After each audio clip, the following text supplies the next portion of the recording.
Before we move on to the first agenda item, I would like to recognize the superintendent of the schools, Dee Dee Galston, at this time. Dee Dee? Excellent, thank you very much. So at this time, it's with great excitement and enthusiasm that I'd like to share a little bit of an announcement about the Cuniff School Building Project. So as you're aware, the Building for the Future initiative that we've been speaking about for the last several years includes a brand-new elementary school on the existing Cuniff site. During construction, the tentative plan was to swing the Cuniff students into the existing Hosmer School once the Hosmer project was done, and using the Hosmer swing space. And because of that, the timeline for starting the Cuniff project was dependent upon the Hosmer Elementary School being completed, which could be at least 2 years from now, if not longer, depending upon which school would swing first. So in the meantime, St. Jude's School in Waltham closed its doors this past September after 50 years operating as a pre-K school. Given its proximity to the Cuniff, if any of you are aware of where St. Jude's is, it's quite frankly just right across the border from Watertown on Main Street. And we explored the option of potentially leasing that school for secular purposes and using it for the swing space for the Cuniff. Leasing closed schools is a practice that has been done in other communities, and as such, we evaluated St. Jude's to determine if it would be a viable swing space for the Cuniff. With its 16 classrooms, large cafeteria and gymnasium, and ample parking, utilizing St. Jude's seemed to be not just a viable option, but an excellent one. So we're delighted to share with you this evening that we are moving forward with this option with an agreement in principle, and will begin the 2021 school year at the Cuniff West. So I'd like to just share with you a couple of reasons why we think that this is a great move. So by moving the Cuniff into the swing space at which is the St. Jude's building, but will become Cuniff West, we'd be able to complete the building project a full 2 years earlier.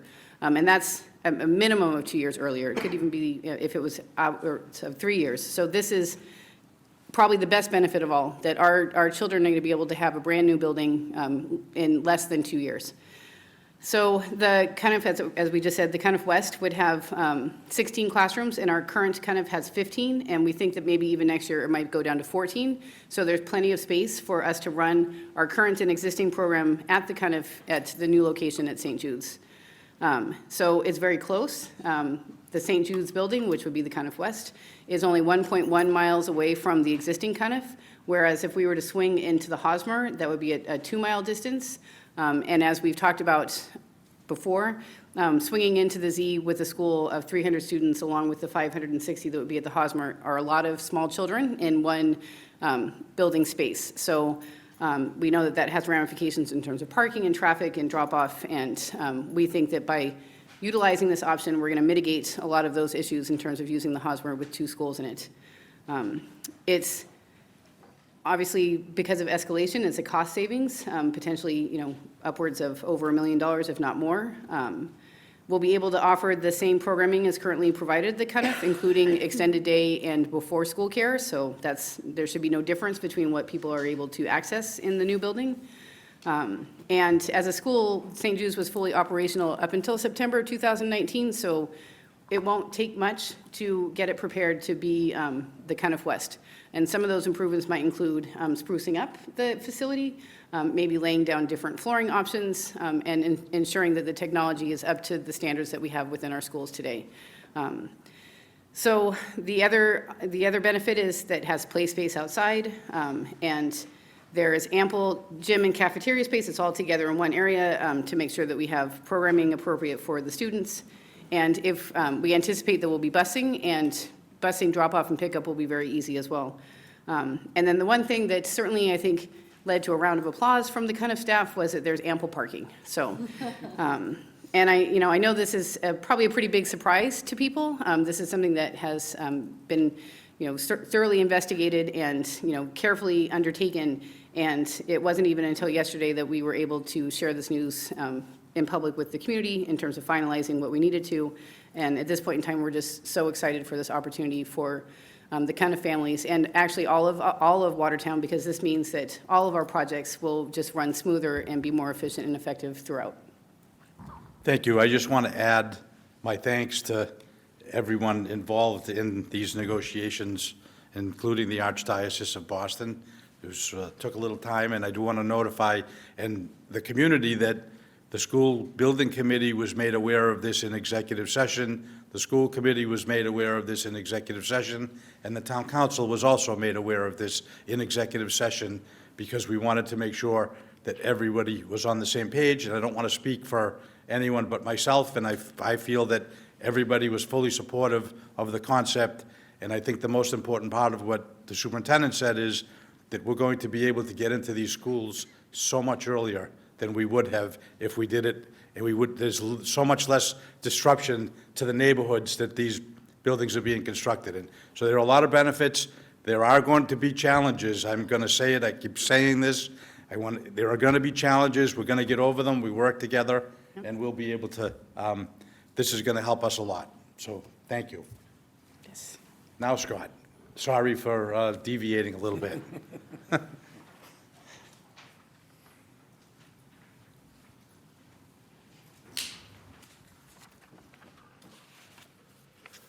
So, Vivian, I'm sorry. oh, that's quite all right, but. I'm sorry. To follow up with that, we also want to make a point that we're reviewing today, or we'd like to review, the 60% construction document cost estimates that we have prepared for you and shared with the committee. Again, went out for AI3 was PMNC who performed the cost estimates, and on behalf of the owner, RLB. With that, as the superintendent just shared the news in regards to the Cuniff location, I do want to note that these cost estimates were performed with that logic in mind. Flipping to the next page.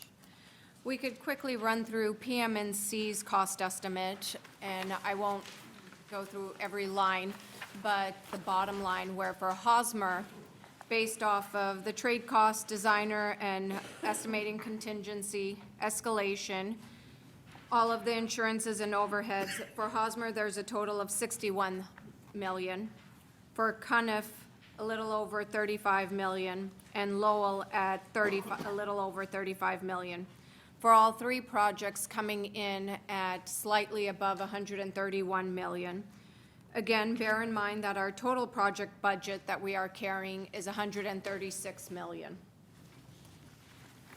There is a delta between the DD set that was performed at the 100% DD cost estimate.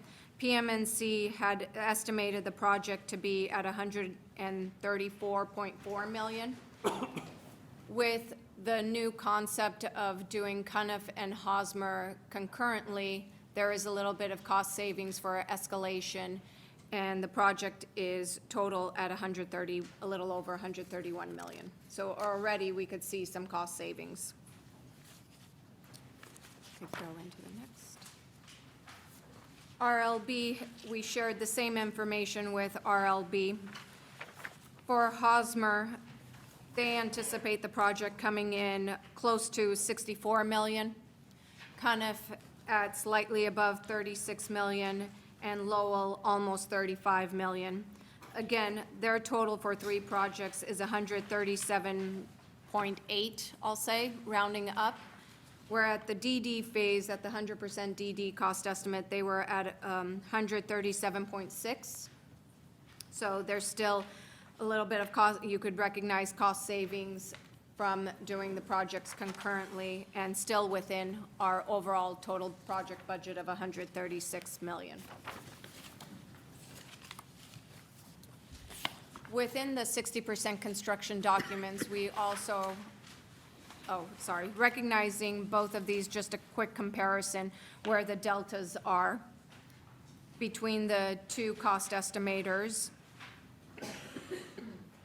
For total project, there is almost 3.5 million, which again still falls within the 2.5%, and well under our budget. At the DD phase, it was a delta between the two of 3.2 million. At the 60% CD, there's a delta of 3.4 million. Any questions on this part to date, to this portion? Steve? Just real quickly, I think it's helpful to have, in the for context, when we present the total project numbers, maybe some, what it was estimated at previously. Okay. And, don't need to do that now, but in the future, I think when we talk about project costs and estimates, it'd be good to have that historical perspective to put it in context. Absolutely, and that's kind of the reason why I referenced where we were at the DD phase, but no, I can gladly share with you that. I think on the spreadsheet that I shared with internally, there was the comparison, but Thank you.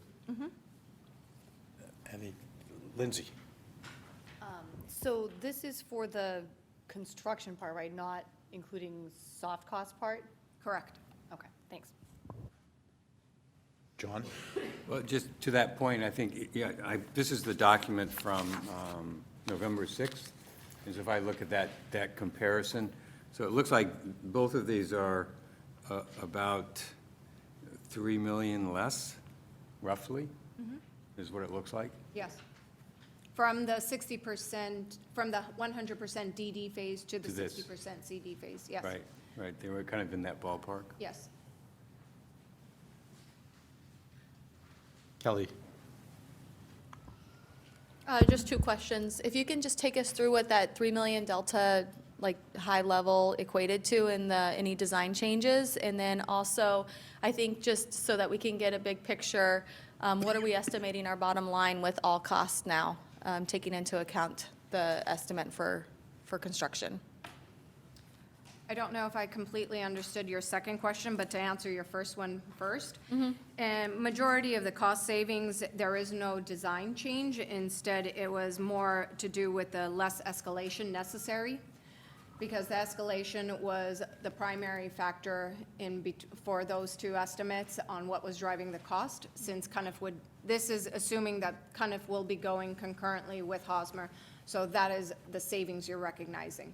And so escalation's running at about 6% right now per year, and we're just saying 2% since we have less than 1 year before we start construction and start buying out materials. Okay, that makes sense. And then I was just asking about the TPC, so like our total project cost, bottom line, furniture, AV. That has not moved since the day it was established. 180 on the dot. Not 180. It was 170. 170, sorry. Don't put me down for saying that on record. I'm like, you were testing. The manager is still in his office, I think. That was a trick question. That was a trick question. You were trying to get her to say correct. Kelly, just as a follow-up to that, the reason it's still 170 million on the dot is because we took all the savings from design development and all the savings from this 60% CD, and we put it in a discretionary fund, which is outside of all the contingencies, et cetera, et cetera. So now that discretionary fund is up to 5.5 million. And that's the reason, in lieu of taking the total project cost down, we just put all the savings in that discretionary fund. Well, with that, as Dee Dee also mentioned, the superintendent mentioned, with moving forward with the Cuniff, there is going to be retrofitting and renovations necessary, and that cost has to come out of somewhere as well. There is going to be costs that we have to incur in making the space more modernized for the Cuniff teaching style, as well as technology requirements and security requirements as well. So that's a cost that is an unknown for us at the moment. And so we do have to make sure that we cover those, have that in mind in covering them. Also, these are cost estimates and not necessarily the bids themselves. When the bids actually come in and we have them locked, at that point, we can look to renegotiate or reevaluate where the cost savings will go, in which line, in the overall total project budget. Yeah, that was a good point. I think my follow-up was just, as we talk about swing space for Hosmer and potentially for Lowell, are we taking into account any funds that are going to be needed to house the students for the swing space during construction? Absolutely. Okay. And then I know this is your next slide, but that bucket of money would also include any additional funds that we want to put towards PVs, correct? Yes. Okay. So within the 60% construction documents, we also did do an evaluation of alternates. Alternate one being the infrastructure for the site. The roof is already always planned to be within the documentation, but the site is an alternate. And currently, it's being estimated as an allowance for 1.5 million. Also, alternate number 2 was in regards to the PV panels. Granted, we do not have input yet from the independent consultant doing an analysis whether it's more advanced, is it an advantageous for Watertown to own or do a PPA? And we'll wait for that. But in mind, we also did do a cost estimate for the PV panels and holding an allowance of 4.5 million. These are, again, I'll stress, an allowance amount. We don't know the exact dollars until the bid day documentation and cost comes in. Yes. So just want to make sure everyone's aware that this discretionary bucket that we have would essentially be eaten up if we decide to do net zero and not do a PPA. So just want to make sure we're all on the same page on that. To do a net zero where the town would take ownership of the PVs, yes. And that's the stated goal of this committee at this point. John. Just on that one, when I looked at the estimates for the alternate 2, I think they were more like 3.5 million, and you had an allowance here of 4.5. Is there a reason for that? This is an amount where we feel as though you should carry, and as I said on the bottom, it's recommended to carry for this. Yep. Because it is an estimate and it is based on preliminary drawings. And we just don't know exactly what the cost will be, and we don't want the town to have any exposure. I would just add to that, that this was one specific area where there was a very large delta between what our cost estimator believed these were worth and what PLB believed they were worth. And so we certainly have a lot of confidence in our cost estimator, who was at 4.7 total versus 6 million. But because Hill's cost estimator was higher than that, we chose a midpoint. And that's why we're saying, just think of it as an allowance. We did not vet out the details of it, since the committee hasn't determined whether it would definitely be in the project or be done as perhaps a PPA. We didn't invest a lot of time sorting out the details between the two, but there was a big discrepancy between the two. But just to be clear, the alternate 2 was for all of the panels on the building as well as on the site, all of them. That is correct. Whereas alternate 1 was for, as it described there, I think, kind of the infrastructure component. Everything up to the panels. For the canopies. For The the infrastructure is in the base contract. On the building. So infrastructure is a little misleading. That should really be support canopies for the exterior solar. Okay. Any other questions? Anyone in the public have a question? Okay, I guess we move on. Thank you, Vivian. We just have a couple of items under design update. We talked with the building committee on a couple of occasions about adding the solar canopies to the renderings, just to get a sense of the size and scale of those. So this is the view that you've seen previously of the Cuniff Elementary School, where we have a continuous support structure canopy over the parking area, only on the school side, by the way. So that's the reason we're just showing this side of the parking lot. As you may recall, there's parking on the other side of this lot, but the canopy only exists on this side. And this, although we've shown it all white for the sake of not influencing anybody one way or the other based on the color of the canopy, but we want you to see its massing. And the structure that you see here does accurately represent what our structural engineers have come up with as a support system for the solar canopy. It allows the upper end of the canopy to be well clear of any traffic or any emergency vehicles, and then it allows the lower end of the canopy to drop some of the water off of the canopy into some swale areas and some drainage areas to be collected, and then it shows the representative concrete base on the support structure that would be in place to avoid any damage to that structure.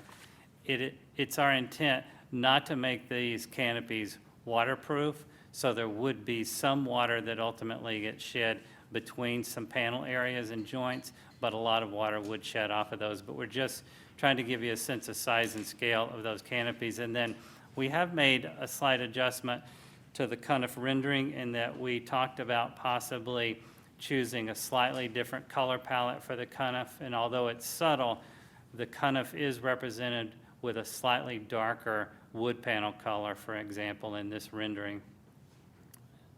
Otherwise, with the exception of the canopy, this is the rendering that you would have seen previously. Questions? John? Just on the canopy, when you say that the water will, it's not completely blocking the water, how does it come through? Does it come through kind of randomly through the canopy, or on certain, is it certain grooves that it comes down, or how does that happen? It will come down almost consistently at the joints running horizontally across this canopy. So you would see water dripping through those joints, very close to the horizontal purlin lines here. So along the purlin lines that you see here, which are these members running in this direction, Yeah. you would see water dripping through those areas. And why is that? Why do you? Because the alternative to that is to build this as a complete roof system, as if it's a complete membraned, waterproof system, and it's a much more expensive and maintenance-intensive approach to the canopy. Most canopies you see, if you were to go out and stand under them, water does come through them. It's very rare that they make this a waterproof roof and then put the solar panels on top of that.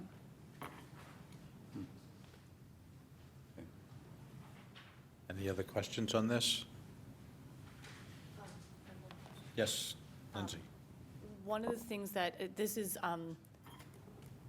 what I think is the most forgiving angle for which you could view this canopy with the front of the school, right? Like, and this would be the direction coming down Warren Street from that way. I'm kind of curious, like, what does it look like if you're in the parking lot and kind of looking at the school, if you're on the playground and looking at the structure? Like, those are kind of the views that I'm also interested in, because it is such a large structure right in the front of a school. And I get that this kind of gives us a full picture, and I think a pretty forgiving one. So I'd be curious, kind of like I kind of want to take that picture and rotate it around and kind of see what else it looks like. Sure. Yes, sir. Just one other follow-up. At one point, we had talked about canopies on the kind of cemetery side. I don't know whether you've looked at that yet, or is that still on the? We have a slide in here for that. Okay. Oh, that's the cue. Thanks, Sean.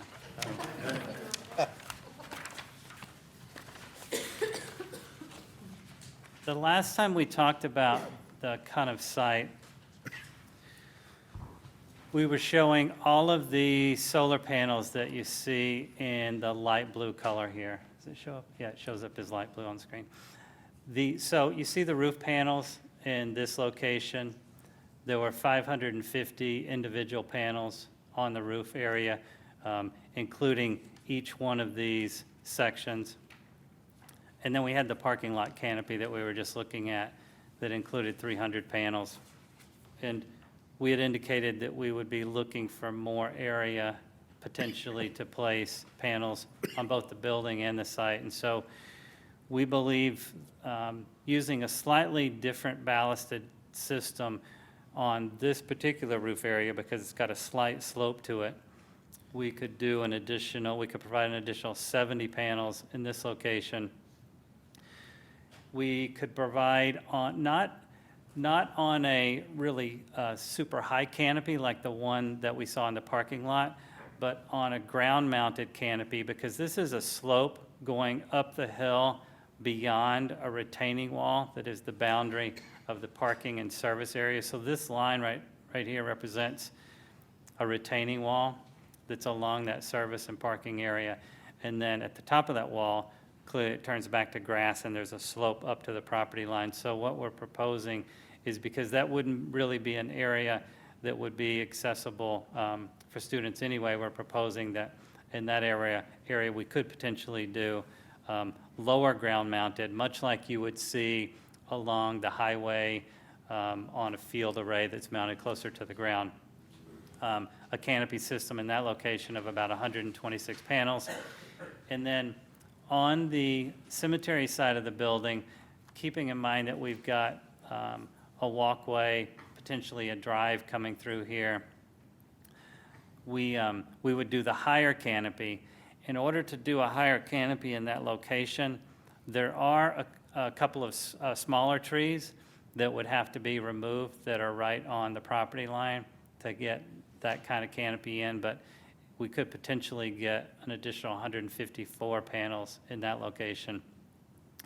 And you could see that would mean, last time we talked about 550 on the building, and we talked about 300 panels on the site. This would mean an additional 70 panels on the building and an additional 280 potential on the site. Last time we talked about the 850 panels that we were showing as being about 400 kilowatt hours. This brings the count that you're seeing tonight with the potential additional panels brings us up to 1,200 potential panels for a total of 564,000 kilowatts, which is getting very close to our target of 590 kilowatt hours for the entire building and site energy use. One of the things I would point out is, and John had asked me about this recently, when we show these drawings, we're showing them simply in an effort to conceptualize the location of the panels and the approximation so that it's simple, sort of easy to understand. But we do have very detailed documented design documents for all of these photovoltaics. It's kind of like we have, 300 construction documents at this point in time too, but we don't ever really dive into that. We talk about those things kind of conceptually, but we can share the detailed design documents for any of the photovoltaics if any of the building committee members would like to take a look at those. They're not done by our office. They're done by a consultant who specializes in that. But that's the update to what we believe we might be able to achieve on the site. Paul? Scott, are we saying that there'll be enough of a flat spot along that cemetery line where we could drive emergency vehicles from one end of the building to the other, like a ladder truck or an engine? That's the next slide. Next slide. John led you into Scott, this. everybody's way ahead of you tonight. I'm really slow tonight. Sorry. Two quick questions. One, it seems, it seems like the roof has space where you could fit more panels. I assume that that's maxing out what you can put there? It is. We might be able to fit a few more, and we look at that often, but right now what we're showing is we've got quite a bit of air handling equipment providing fresh air inside the building that's along this zone. And then we've got quite a bit of air handling equipment along this zone. And then we've kept the panels 10 feet off of the edge of the building intentionally so that we don't have to do a guardrail along the entire perimeter of the building. It's also just a good idea from a safety perspective to keep that 10 feet buffer along the perimeter. And then a second question. I saw recently a building design that had solar panels incorporated into like window shades and on the side, more on the side of the building. And I don't know if that's something you've looked at all. Obviously that becomes much more of an aesthetic and architectural design issue, but I don't know if you've looked at that. Sure. There are certainly examples of designs, where they'll take one or two panels and put them over a section of windows. The solar designer would tell you that that's a very expensive way to do solar because you're running, electrical and power to all those individual locations, and that it's not very efficient. We've also had a little bit of a challenge with that for a couple of other reasons. One is where we're attempting to shade the windows with sunshades.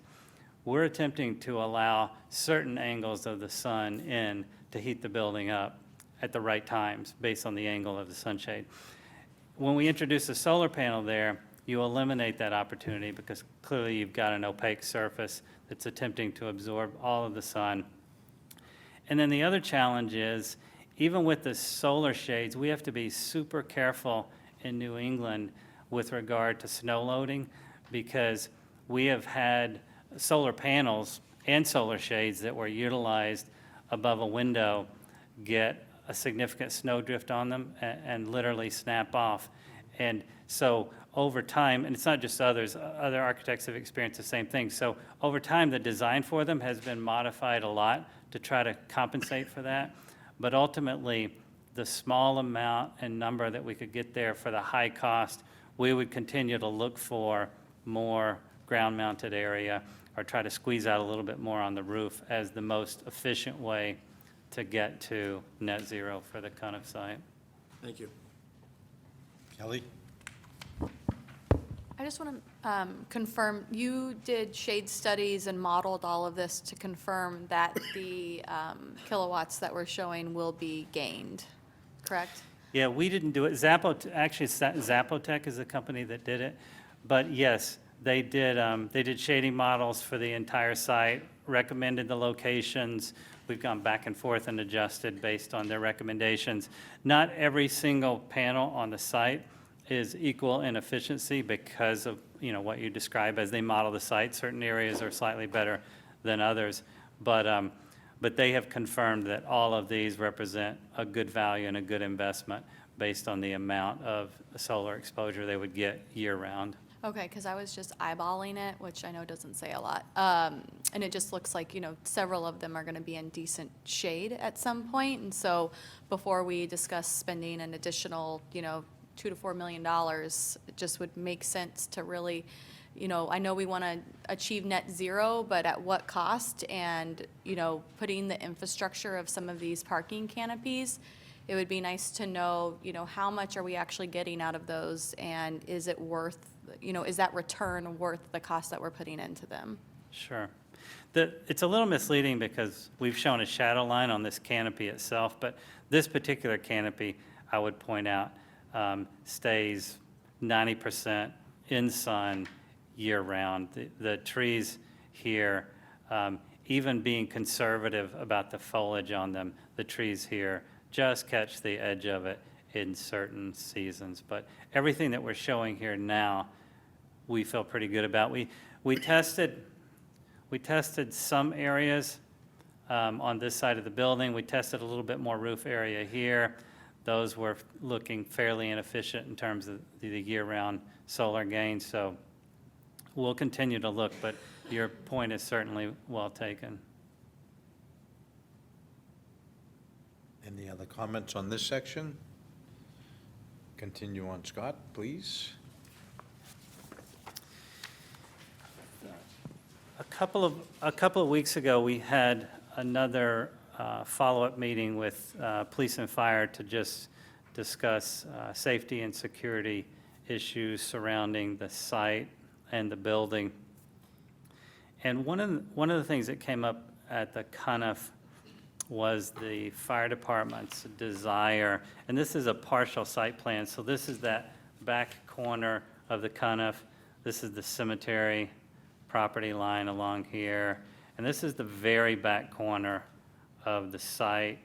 You can see the residential abutter starting right here, and another residential abutter here. So we're talking about the back corner of the site, and we'd always had plans to allow for emergency access to this corner of the site through a right-of-way off of Copeland Street right here that extends all the way to the property line.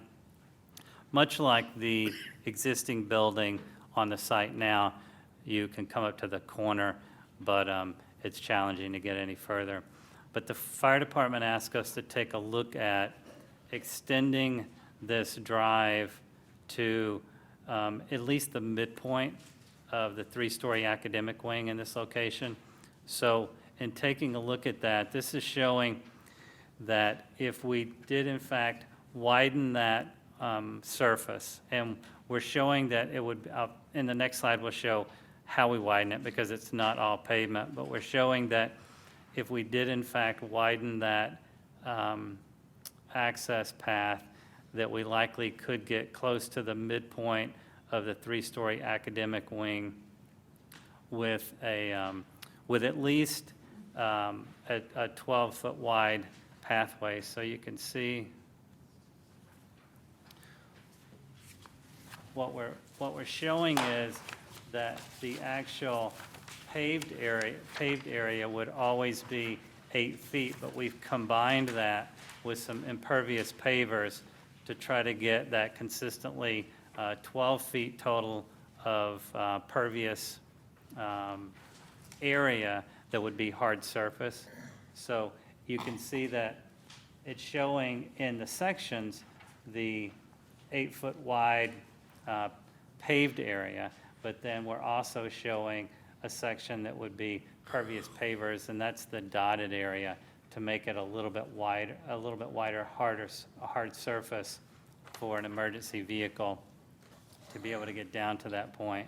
And so we wanted to present this to the building committee because we are working on doing a little bit more engineering and landscape analysis on it to see what it would take to incorporate it into the final design for the Cuniff project.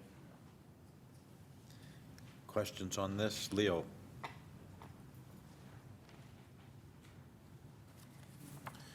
So I just want to make sure I understand. The drive aisle goes about halfway up the building on this side. And on the prior slide, it appears that the 154 solar panels are in close proximity to that pathway.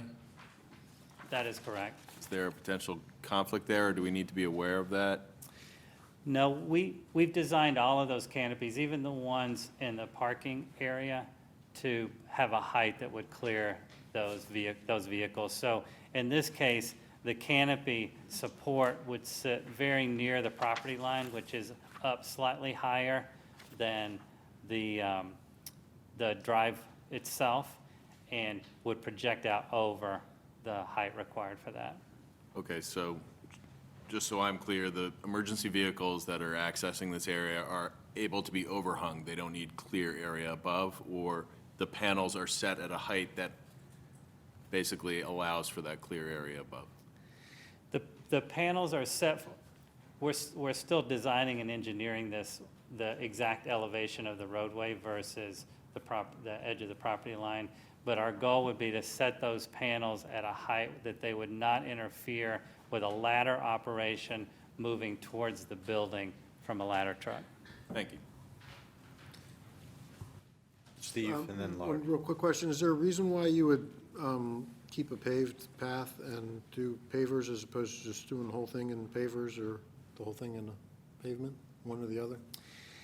Well, the goal with this actually would be to do the paved part as porous asphalt, meaning the pervious asphalt, and then combine that with pavers. The reason we kept some of it as asphalt, even though it would be porous asphalt, strictly is because of cost.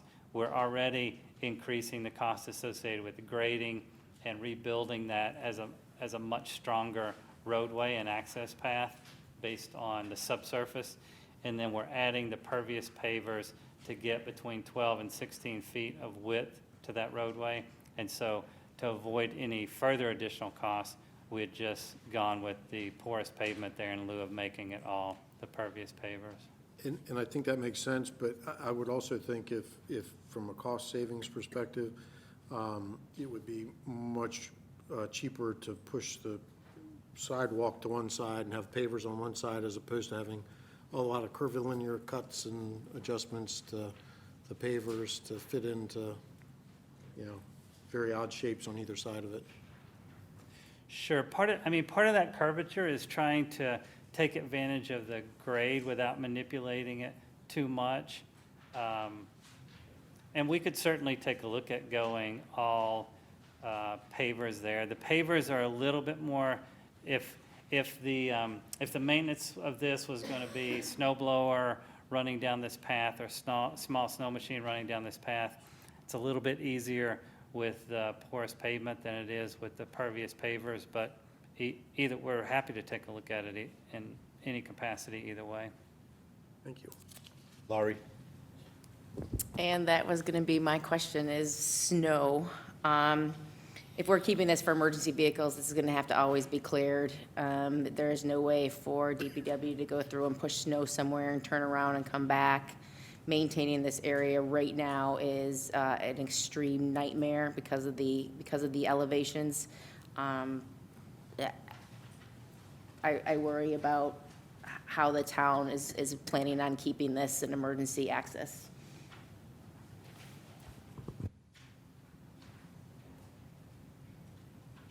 Vinnie?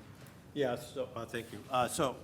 My concern was also about snow plowing, but my other question is, would these be pervious pavers, or would it make more sense to do something like X block and let grass grow through it?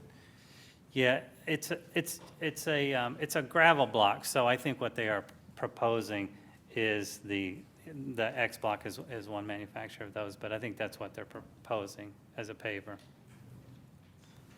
Any other questions? Anyone from the public on this section? Okay, Scott? Oh, sorry, Lindsay. So Scott, has the fire department or the police department seen this concept for making it a road, or is it just kind of like they asked for it and we're kind of working on it? It just seems like Dee Dee and I were just talking, it's like, wow, can you imagine backing in a ladder truck on that? I mean, it's a hill, you'd have a flat way for the truck to go, but that's a pretty steep area, and I'm just curious if they've seen the concept now Sure. that they've asked for it. We've submitted this documentation to them and just said, take a look at it, take some time, see if you think getting to the midpoint in this particular fashion meets your concerns. They've asked us a few questions, and we've gone back and forth. I think they're thinking about it and whether it makes sense. Right. Yeah, it's just, I think about that there isn't that access now, and like, I understand, like, the wanting that kind of access, but it doesn't strike me as extremely feasible, given the constraints, but. I mean, one of the goals was to do the very best we could design-wise, considering the topography, and then give them a chance to take a look at that and determine if they feel like it's worth it to get halfway there, et cetera. So I think they realize the same things that you do, and we just need them to take some time, take a look at it, and have another conversation with us. We just wanted the building committee to be aware that this is obviously a relatively significant change to the rear of the building. We just wanted you to be aware that we're taking a look at it. Just on that question, right now, there's currently not access like that. Is it? Yeah, it's just, you have just the path there that you can walk down. So is there a requirement that there be this kind of access on a code basis, or?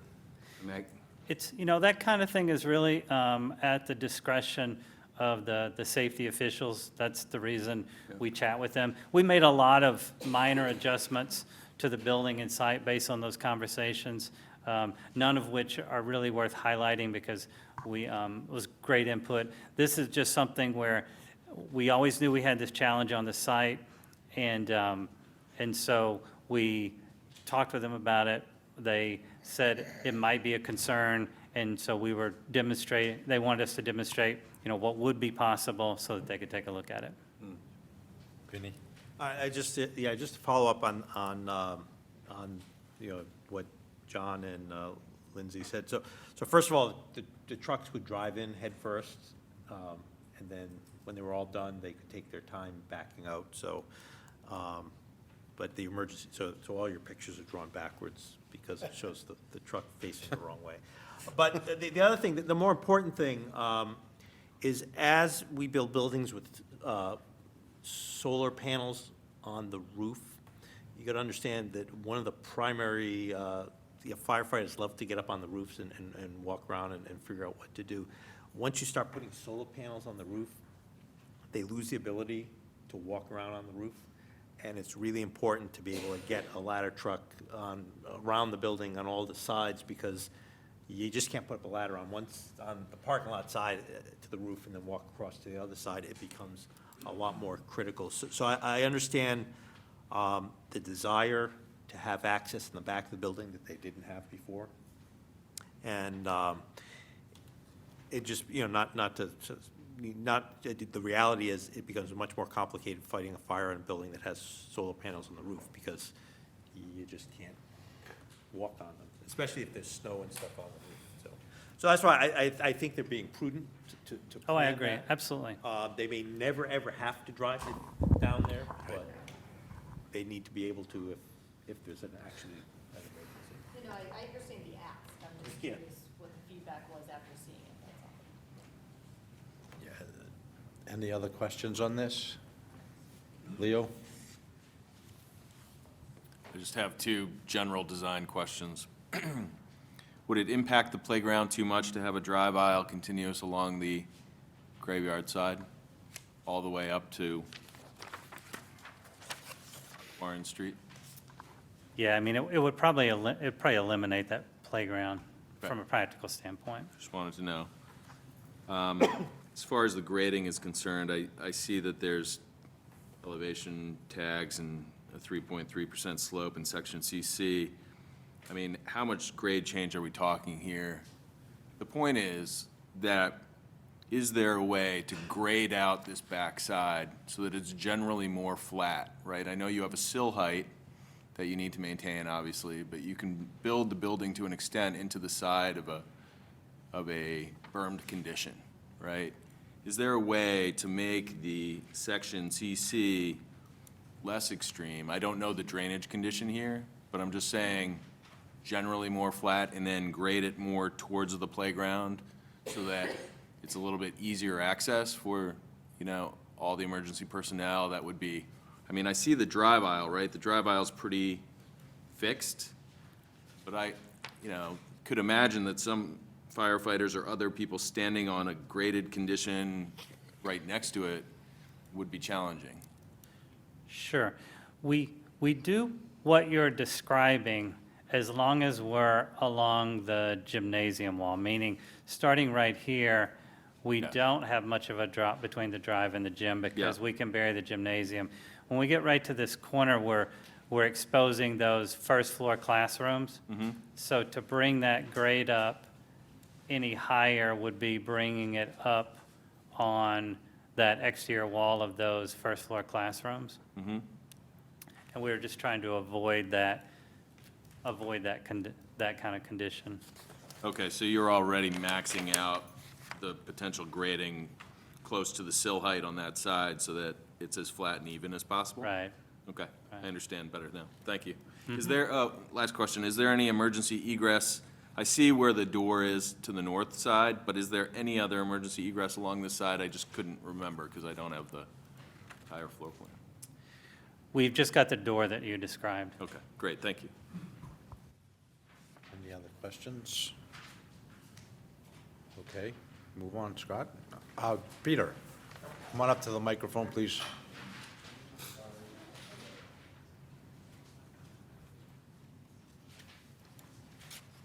Thank you, Scott, and Building Department.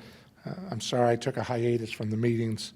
I just want to know, what was the final decision on the recreational amenities, both inside and outside, related to the kind of, in general?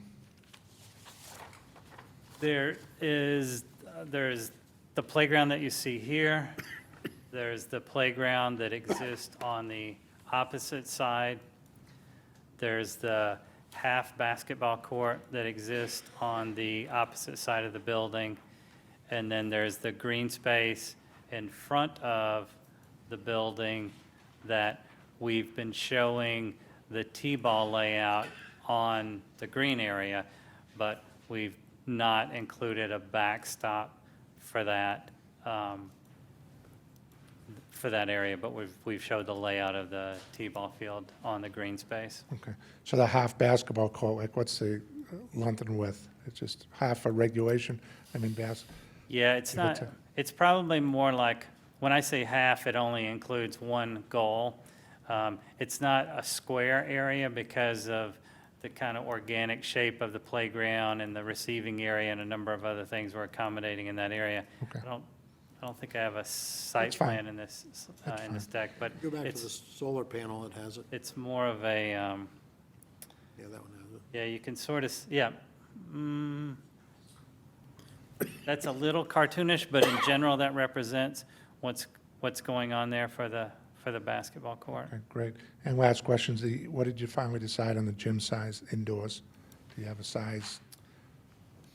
For the gym size indoors? Indoors. you Yeah, know, I'm a it's- length by width guy. Right, it's a 50 by 84-foot court Okay, with 8-foot runouts on the ends and 3 feet on each side. okay, great. Thank you. Anyone else? Go ahead, Scott.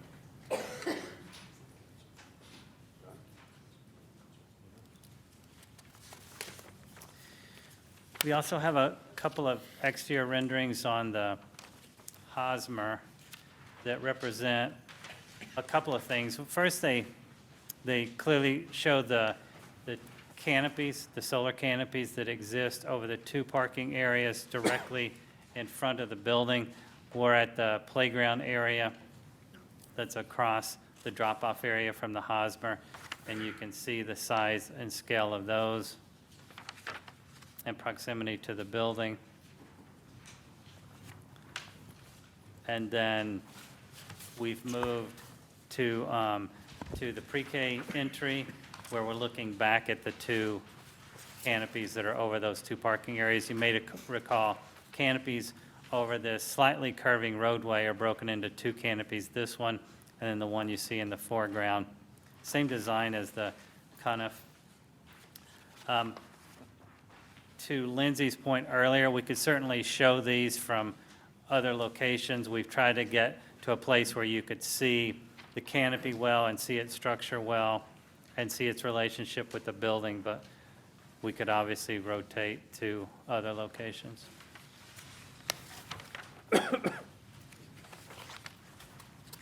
One of the other things we've done, and it's subtle, so you might not recognize it, we've also tried to get much more of the true color on the panels at the Hosmer, since we were applying a slightly different color to the Cuniff. And because the Cuniff rendering is further away from the building, you don't read the color difference as much, but you can sort of get a sense. This is a much darker wood panel than the one that's being utilized in this rendering on the Hosmer. And I would reiterate that we would be selecting these in their final forms. Amber alert. Everybody's got it. It's working. And all of our cell phones are working, too.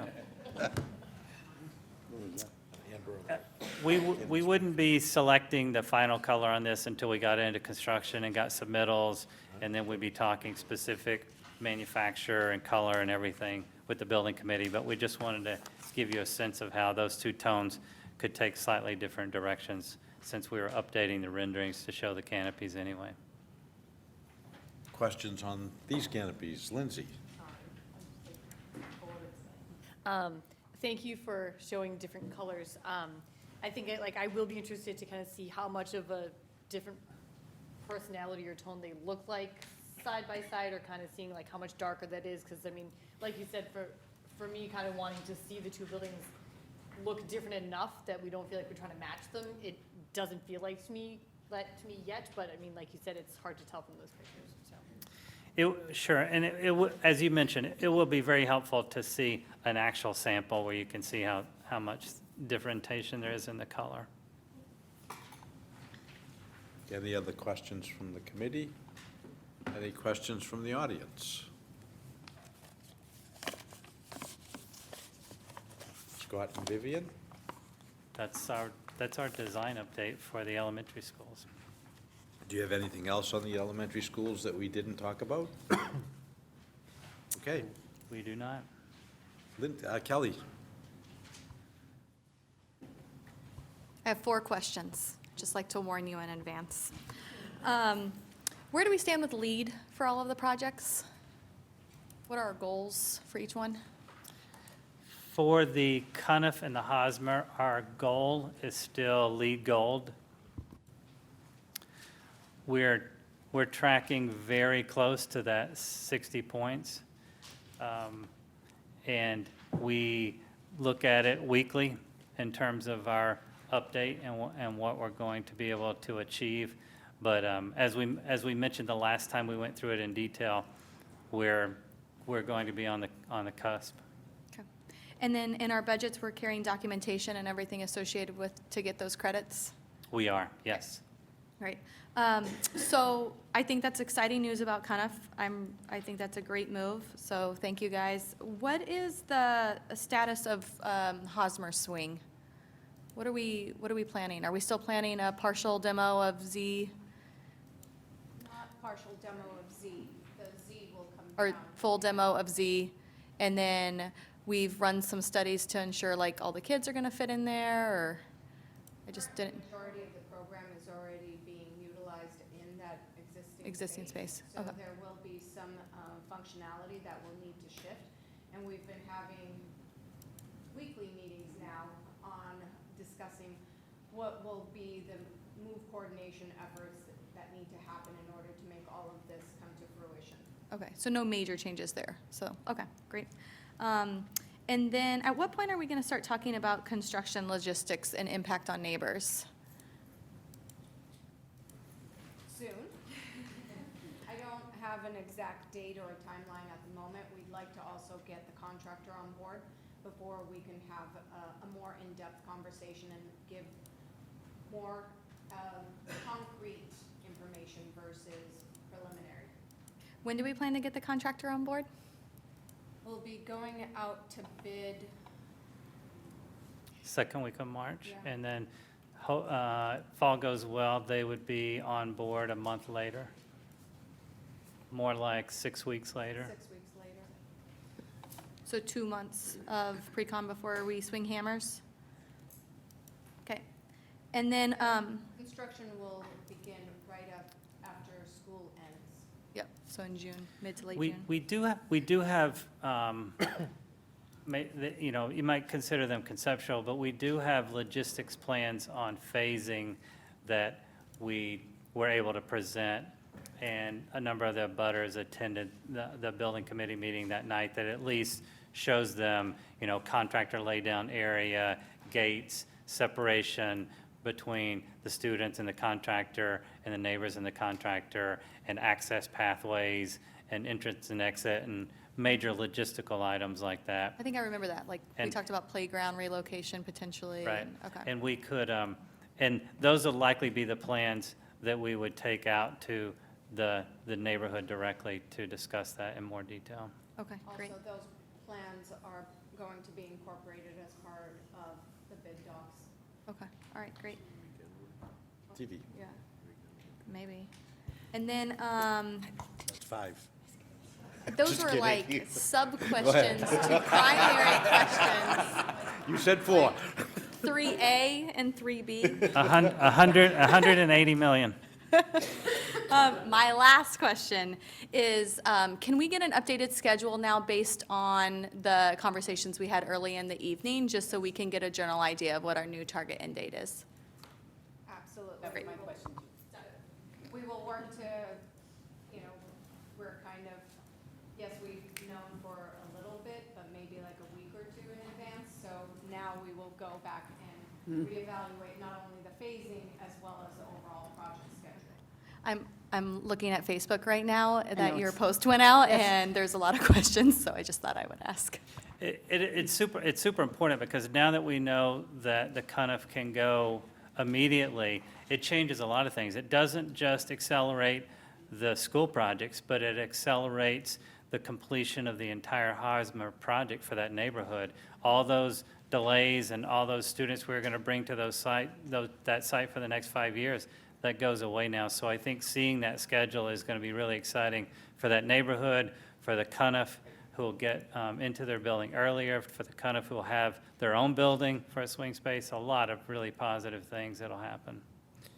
And I do, to touch on that, the questions that are being asked, Dee Dee, I think you can tell them what you're doing tomorrow as well. Was it tomorrow at 6? You're meeting with parents twice tomorrow? I'm now living hour by hour. Used to be day by day. Yeah, so I will meet with the kind of parents at 8:15 in the morning, or again at 5:30 in the evening for any of the kind of parents who want to come. Not like we have fully developed the logistics, but certainly if people have questions, I think that we're prepared to answer many of them. And then those that we can't, we'll keep good track of so that we're ready to respond when we have the answers. I do think at this point, we do have to also mention that there's a number of things that have to happen with the school committee, with the school building committee, with the town, working together to make this as smooth of a transition as possible. We have some challenges ahead. This is very fresh. We were working towards this, but now we have to get into the details much, much deeper. Dee Dee. Thank you. So I'll stop smiling at some point in time. One other thing that I should mention is, and I know we've mentioned this in the school building committee, but also part of the moving of the Hosmer, we are moving the entire preschool to the Phillips Administration Building, along with the 4 pre-kindergarten classrooms. So we're basically creating that early childhood center in the interim for the next 2 to 3 years at the Phillips Administration Building. So that was another major move that we announced last night at pre-kindergarten information night, and then again in the email that went out to all families. Okay, good. Any other questions or comments down that end of the table? No? Anyone else from the public? Okay. We'll go on to the next item, which is the review and approval of invoices. Tom? Thank you. I sent them out this afternoon. The first, I'll take up the high school project. There is 2 invoices for Compass Project Management that total $17,447.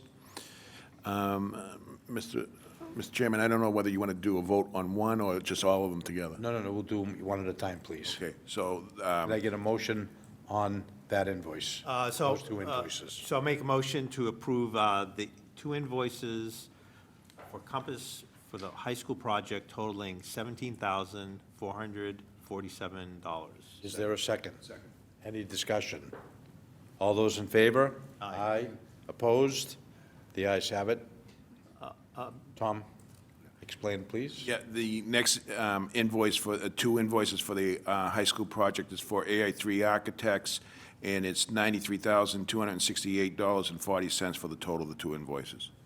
So, Mr. Chairman, I make a motion that we approve for the high school project, total invoices for AI3 Architects totaling $93,268.40.